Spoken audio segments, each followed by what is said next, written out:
I am appalled that the United States government cannot and will not answer very simple fundamental questions about the income tax, but they'll put people in jail. When I say we live in possibly very dangerous times, the government is just about the only entity that can take our rights from us. You know, I heard Dave talk about Iraq, the war in Iraq. Osama bin Laden is never going to take any of my rights from me, if arguably he was even involved. The only entity that's going to take any rights from me, that would imagine it's going to take any rights from me, that might, through the power of the gun, have any ability to take any rights from us, is the government. I think more and more citizens are waking up to that reality, that our government is not our friend. And I'm sure many of you know people who are in complete denial and believe that our government is, I'm sure you've involved in debates and discussions with families and coworkers and friends. And there are people out there who actually believe the government is doing God's good work. We know it's not. So how does that tie into the income tax? Well, as people learn more about what the government is doing in reality, there's many different entrance ports through which they can do that. I think the events of 9/11 now has provided another large portal where people are starting to see that possibly the government isn't telling the truth about things. But the income tax tends to be the number one issue, at least in my experience, where people really get the message that the government isn't telling the truth. And combined with that, it's not just a matter of not telling the truth, it's also a matter of stealing your property. So when an American has an eye-opening experience and they realize, on the one hand, the government is not telling me the truth about this, and on the other hand, the government is stealing property, what I call the largest financial crime in history, and add to that that they're willing to put people in jail in order to keep the fraud moving, it is an exemplary situation for people to learn how their rights are being damaged. We could look at a lot of other issues, but this one makes it crystal clear how their rights are being damaged. If you talk to most people, they have a rudimentary knowledge that someplace in the Bill of Rights, somewhere, there's something that keeps the government from taking your property. And you can probably talk to them about television. You know how they always have to have the warrant before they can enter the house, or they have to have the warrant before they can seize the evidence? Okay. They go, yeah, that's right. And you say, do you have anyone in your family or friends who's a police officer? Yes. Are they able to just go in and seize whatever they want? No. They have to go get a warrant, right? Yeah. What happened to your paycheck? How is it that the government needs a warrant to come into your house and take your computer, to take your television?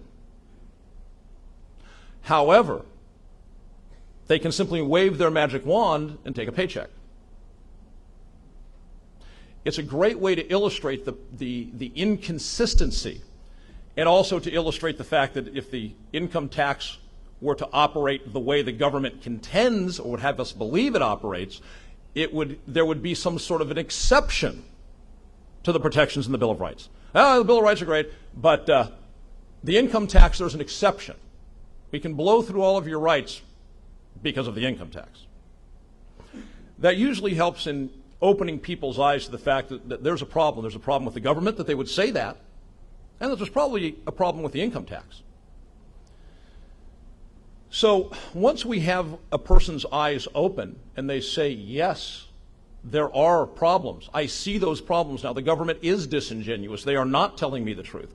They are stealing property without the power of appropriate law behind them. They're stealing property through nothing more than force. At that point, what do? Well, I think all of you being here today, as an example, is one step in what we can do. And of course, most of you know, I look around and I'm not seeing any 17-year-olds in the audience. Most of you have been around a long time. There's one over there? Good job. Most of us have been around long enough that we can see this long history of the tax honesty movement. Larry, how long have you been involved? 79. Most of us remember the long, long history of the tax honesty movement. From, say, 1980 forward, have we stopped the government from its fraud? No. No, maybe worse. I think certainly the government has become more entrenched in its position as the public is becoming more aware. The government has hardened itself against that. So the question becomes, is it realistic to expect that political action, the kind of thing we're doing here today, is going to resolve the problem? Well, I don't have a crystal ball, so I can't answer that question. I know that I'd like to think the answer is yes. Time will tell. That brings me to my second subject, the right to keep and bear arms. Now, oftentimes people misconstrue and imagine that in some way, by speaking about the government and its lawlessness and its abuse of power, and then I immediately switch to talking about the right to keep and bear arms, that I'm advocating a shooting war with the United States government. And I'm not. Today.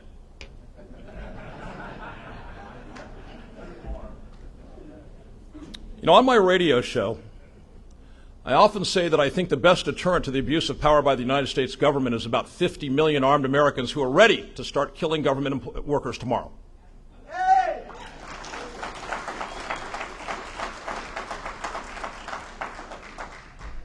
And I sure like the deterrent factor better than the factor of pulling the trigger. I think we all do.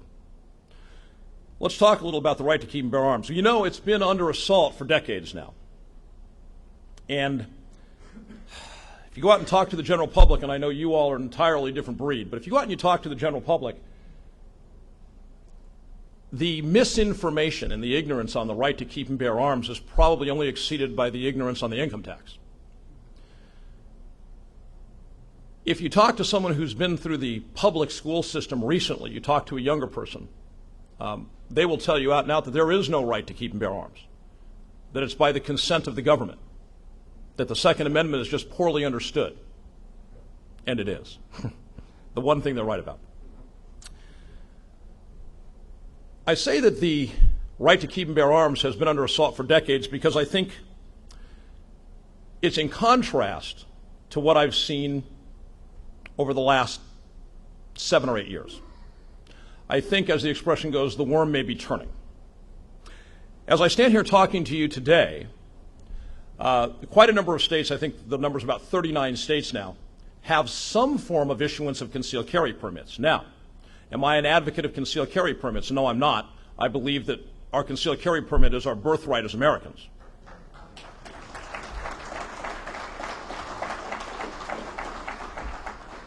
The analogy I use is voter registration. If they didn't register voters, I could still vote tomorrow. So if there's a concealed weapons program offered by your state and you wish to avail yourself of it, I don't have any problem with that, as long as we all keep in mind that if they repeal the concealed carry permit laws the next day, you'd still have a right to carry your firearm. Now, the fact that the states are to some extent coming around it has its obvious plus side. The right of personal self-defense, the right of the ability to defend yourself, your family, your wife, your children, your community if need be. However, I think it's also in the minds of the politicians attempting to dissuade us from the broader application. In other words, I think when we look at the state legislators, they're thinking, all right, the citizens are clamoring for this. If I just let them carry around that little pea shooter in a holster,